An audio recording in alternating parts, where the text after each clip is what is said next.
Operazione Errata Opinio. Le Fiamme Gialle mettono nel mirino un 65enne titolare di un'impresa individuale di Schio. L'indagato, all'avvio della verifica fiscale, non aveva esibito alcuna documentazione contabile, sostenendo che l'impresa era inattiva da 4 anni.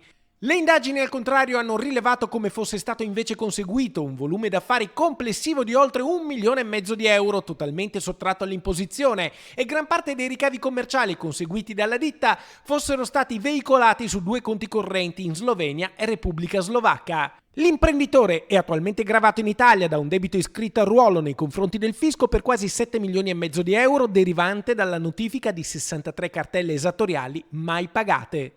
Il giudice per le indagini preliminari ha dunque emesso un decreto di sequestro preventivo per 1.700.000 euro. Le Fiamme Gialle hanno sequestrato 6 case, 2 auto di lusso e 13 orologi pregiati. L'imprenditore scledense è indagato per i reati di omessa dichiarazione fiscale, occultamento o distruzione di scritture contabili e di sottrazione fraudolenta al pagamento delle imposte.